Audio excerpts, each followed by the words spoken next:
How is it possible that the longest continually operating horse show in America is here in the small mountain town of Blowing Rock, North Carolina? Seems improbable, doesn't it? Yet this year we are celebrating the centennial of the Blowing Rock Charity Horse Show. Now you have to put this in context, because the Blowing Rock we know today was not at all the Blowing Rock of the turn of the century, out scrolling all the way forward to the 1960s.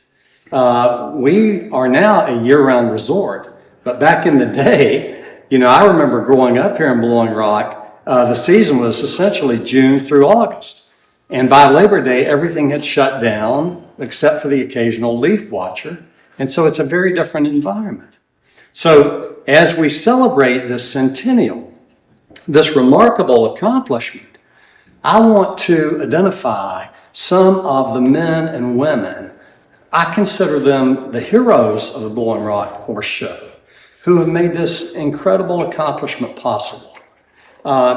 Against all odds, these men and women have worked to keep this one of the most popular horse shows in the entire United States of America.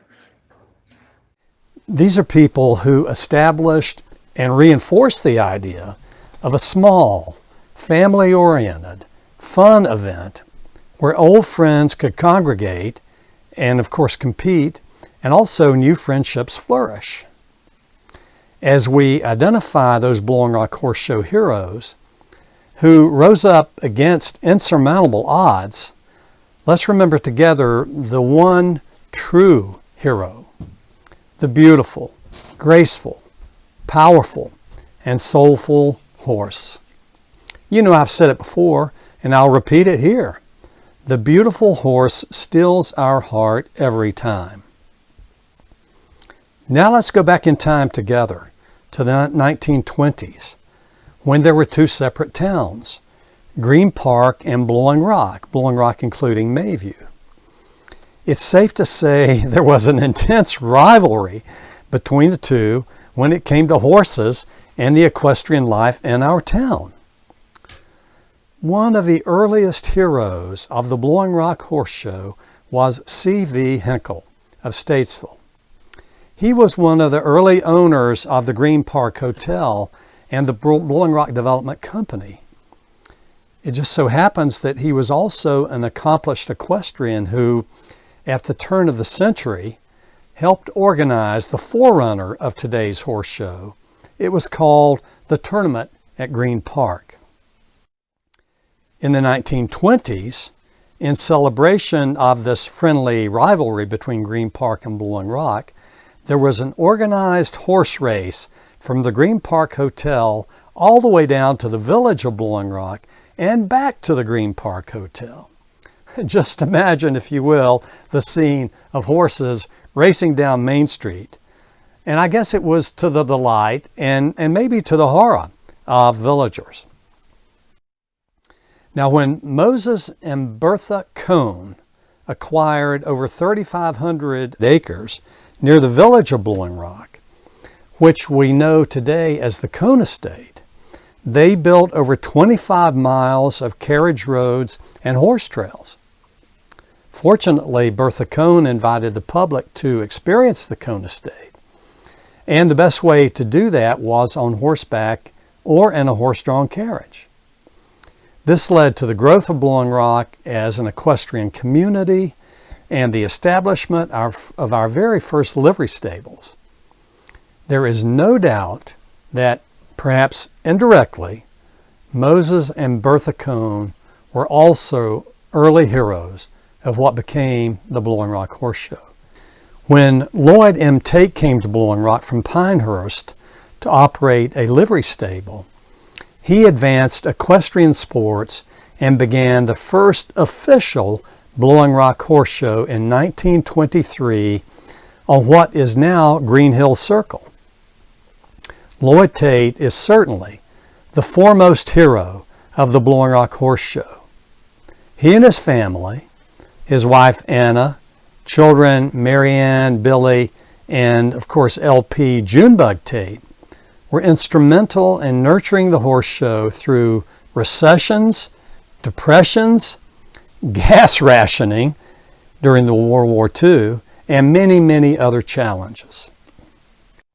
In 1934, Tom Broyhill, then owner of the majestic Mayview Manor Hotel, donated to the Blowing Rock Horse Show a piece of land near the hotel that charlatan Walter Alexander originally intended to be a golf course. That bucolic land is the current site of the show ring of the Blowing Rock Charity Horse Show. During the 1940s, charlatan Luther Snyder of Coca-Cola fame was the honorary director and president of the Blowing Rock Horse Show. The youngest of 11 children, Luther grew up on a farm in the heart of the Shenandoah Valley in Virginia.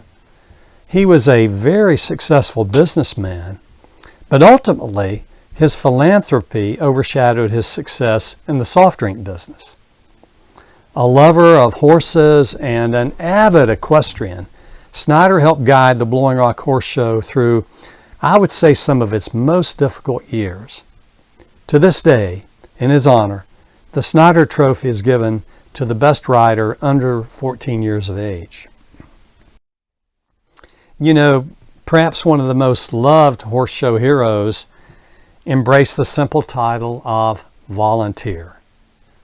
But I don't think anyone worked harder or loved the horse show more than Blowing Rock resident John Walt Gregg. He's someone that I remember so well, as do many of us who grew up in Blowing Rock, and he is certainly one of the iconic characters of the horse show. Look at this striking figure. It's civic leader Annie Ludlow Cannon on her beautiful horse, Silver Slippers. In this image, she is preparing to ride in a town parade in 1942. As a member of the Blowing Rock Horse Show board, she was a force for good, and her reputation encouraged other prominent individuals to join her in supporting the horse show. This included Ruth and Charles Cannon, who were also prominent members of the horse show board. When Ann Reynolds, heiress of RJR tobacco fame, married Lloyd P. Junebug Tate, son of the founder of the Blowing Rock Horse Show, the horse show had one of America's wealthiest women on the board. For much of her life, Ann loved and owned thoroughbred horses, and she was a staunch supporter of the Blowing Rock Horse Show. As we scroll forward to more contemporary times, the individual most identified with the Blowing Rock Charity Horse Show, certainly by the larger community, is the late Maurice Ewing. He was ringmaster of the saddlebred portion of the horse show for more than 50 years. Now for over 3 decades, Burr Collier has served skillfully as president of the Blowing Rock Charity Horse Show, and later the Blowing Rock Charity Horse Show Foundation. During those decades, he has been assisted by board directors Lynn Aaron Buxton, Sally Bush Wheeler and husband Kenny Wheeler, Rita Wiseman, John and Beth Van, Caroline Clark, Sam Craver, Susan Whittington, and many, many others. I would be remiss if I did not recognize another of the Blowing Rock Charity Horse Show heroes, the critical, often behind-the-scenes role of the Blowing Rock Rotary Club and their contribution to 100 years of continuous operation. You know, members of the Rotary are responsible for annual program advertising, gate admissions, and distributing financial awards to community organizations. In just the last decade, the Rotary is responsible for over $200,000 of support. In 1928, the horse show was moved to its current beautiful location, the bucolic Broyhill Equestrian Preserve in Mayview. You know, this is a place of true distinction. It has been honored as one of only 20 heritage horse shows in America. It was recently voted one of America's top 10 horse shows, and also as the newest addition to the National Show Hunter Hall of Fame. The peak of the summer social season has always been the horse show, with its parties and pageantry. Here, the glories of Blowing Rock before air conditioning can be recaptured. For many years, the Blowing Rock Fashion Show was held in connection with the horse show at the beautiful and exclusive Mayview Manor Hotel. This charity event attracted Blowing Rock's social elite and raised funds for many worthy causes, including the Blowing Rock Hospital. You know, this special relationship between horses and Blowing Rock, it dates back before the turn of the century. Today, the economic impact of the horse show is over $7 million annually in a small town like Blowing Rock. Competitors, owners, staff, they come, they rent accommodations, they eat in our communities, and they spend a lot of money here. Good luck, by the way, going out to dinner during the horse show, because reservations are impossible.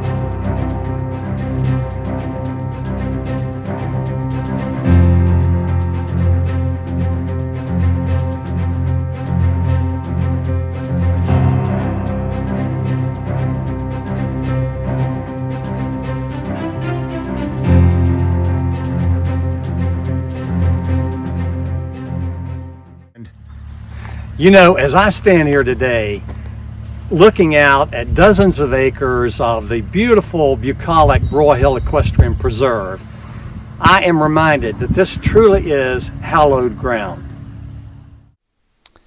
Over the years, this space has been many things to many people. A golf course, campground, baseball diamond, polo and jumping grounds. It has also been a place of quiet reflection, of eternal beauty among the white pines, rhododendron, and laurel thickets of the southern Appalachians. If one listens closely, you can hear the neighing and galloping of horses, the creaking of old stall doors, and the laughter of friends reunited. This unique place is also forever joined at the hip with the contiguous and majestic Moses Cone Estate and the horse and carriage trails in the estate. Caring for this place is a sacred trust and a daunting challenge for the members of the Blowing Rock Charity Horse Show Foundation. With over 460 stalls, schooling and showgrounds, grandstands, vendor shops, trails and roadways, fields for grazing and turnout, and of course part-time staff and volunteers, there is a constant need for maintenance and improvements. It's for this reason that the Blowing Rock Charity Horse Show Foundation has initiated the Centennial Capital Campaign to improve footing, replace barns, renovate historic facilities, beautify landscaping, and establish an endowment to assure the future well-being of the Broyhill Hill Equestrian Preserve. This is the vision and hope of the foundation, to assure the next 100 years of the Blowing Rock Charity Horse Show. Hey, now let's celebrate together. Let's celebrate 100 years of the Blowing Rock Charity Horse Show, this incredible centennial that we're so proud of. Let's remember all the joy and the happiness and the togetherness that this event brings. Let's remember friendships both new and renewed. It's such a special time. And along the way, against all odds, the heroes of this horse show, the men and women, all of whom are so special, let's remember what they have accomplished. And as a community, we give thanks for this event and all it means to Blowing Rock, North Carolina. Thank you so much.